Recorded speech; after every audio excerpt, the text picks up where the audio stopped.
that we have studied how AI-enabled systems can help us in environment and pollution control. Environment is not only about the land, it is about everything, about the weather patterns, about the rainfall, about the natural disasters, everything. So going on further in this particular topic, I would like to introduce you to the next concept, that how AI systems can help us in collecting the marine life data and protecting that environment also. So we can use an AI-enabled system to collect marine life data, data related to rivers and other water bodies, analyze data related to climate change. See, climate is changing so fast because of the global warming, greenhouse effect, and everything, that we are having rains, floods, or cyclones coming in different areas and destroying our lives. So if AI-enabled systems are there, we can analyze data related to climate change, rains, temperature, and what activities by humans are causing some serious implications on the nature. That also we can take care of. Plus, you can accurately predict the weather to alert people and authorities in case of floods, cyclones, earthquakes, etc. So we can say that if we have AI-enabled system, it can be used for precaution, it can be used for conservation, it can be used for disaster management, it can be used for post-disaster as well as pre-disaster. Suppose without our knowledge, some disasters happen. If you want to help the people in saving their lives or in for rescue missions, then also we can use AI. So it can be used for better disaster management and services. So this was about AI-enabled systems in the form of or being used in the field of environment and pollution. Coming to the next one, we are going to understand how AI systems can be helpful to us in hospital. So if a city has to be smart, not only it should have good roads or better traffic management, parking, lighting system, or waste management, the most important thing is hospital. Good doctor facility, caring facility, everything should be available.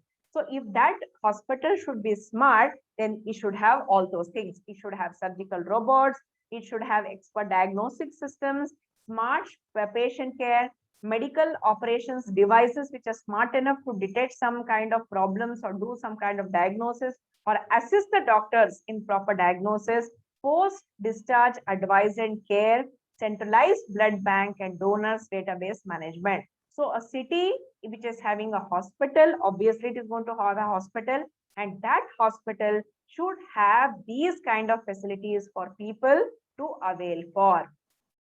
More in those kind of hospitals, what all we should have? We should have smart doctor assistants, better hospital administration, then patient management, health data analysis, epidemic or pandemic detection and prediction. So a doctor is not only to be assisted, he should be given some kind of information about the pandemics or epidemic that might happen, so that he or she or the entire hospital administration is going to take the necessary care to protect their communities. So hospital, if they are smart hospital, they carry lot of weightage on them, or what is responsibility on them, because the health of the community is on their shoulders, or it is their responsibility to take care of the people. Other than hospitals, education is also very important, but few more information about hospitals I would like to tell here. About an interesting concept called as brain computer interface, which is also known as BCI. Okay, so again I'm repeating, it is brain computer interface. So this has been developed by Partners Healthcare Systems, United States of America. So what is this particular interface? It is a brain computer interface. Means what? We human beings are able to talk or what to say, give our inputs to a computer.